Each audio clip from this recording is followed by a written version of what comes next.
मुख्यमंत्री तीर्थदर्शन योजनेच्या अंतर्गत तत्कालीन मुख्यमंत्री माननीय एकनाथ शिंदे साहेबांच्या संकल्पनेतून ही योजना निघालेली होती। माननीय देवेंद्र फडणवीस साहेब, माननीय अजितदादा या सर्वांनी मिळून या योजनेला पाठिंबा दिला होता आणि आज नांदेड इथून 800 यात्रेकरूंची पूर्ण टीम घेऊन इथलेच आमचे धडाडीचे समाज कल्याण अधिकारी माननीय मिनगिरे साहेब आणि समाज कल्याणची सर्व लोक आज निघालेले आहेत। मनापासून सर्व यात्रेकरूंना शुभेच्छा देतो।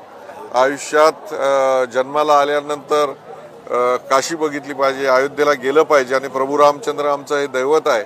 या दैवताचं मंदिर झालेलं आहे आणि या उतारत्या वयामध्ये माननीय एकनाथ शिंदे साहेबांनी हा जो निर्णय घेतलेला होता, या निर्णयामुळं या सर्वांना आज अयोध्या असेल, काशी असेल, इथं सर्वत्र जायला मिळत आहे। मी विशेषतः समाज कल्याण विभागाचं मनापासून अभिनंदन करतो की अतिशय चांगली त्यांनी व्यवस्था केलेली आहे।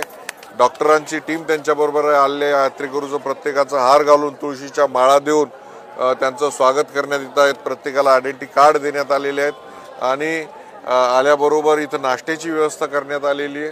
तर एक चांगल्या प्रकारचं ऑर्गनायझेशन या समाज कल्याण विभागाचे मिनगिरे साहेब आणि त्यांच्या सर्व टीमने केलेलं आहे आणि ज्या पद्धतीनं मुलं आपल्या आईवडिलांची काळजी घेतात त्या पद्धतीनं सर्व यात्रेकरूंची काळजी घ्या असं माननीय एकनाथ शिंदे साहेबांनी आवर्जून सांगितलेलं होतं। तशा प्रकारची काळजी घेताना शासकीय सर्व अधिकारी घेत आहेत। खरं म्हणजे शासकीय अधिकाऱ्यांबद्दल कधीच चांगलं बोलल्या जात नाही, परंतु हे चांगलं काम करत आहेत तर त्याच्याविषयी चांगलं बोललं पाहिजे, त्यांची तारीफ केली पाहिजे। आपण बघतो की घरामध्ये एखादा कार्यक्रम असतो त्याच्यामध्ये थोडंसं गुणधुणं होतं, तर आपल्यालाही विनंती यात्रेकरूंना की आपणही सगळे लोक आपल्या काळजीसाठी आहेत, तर तेव्हा आपण सगळेजण एकमेकाच्या हातात हात घालून यात्रा करू आणि आनंदानं ही काशी असेल, अयोध्या असेल, हे सगळे तीर्थक्षेत्र करू।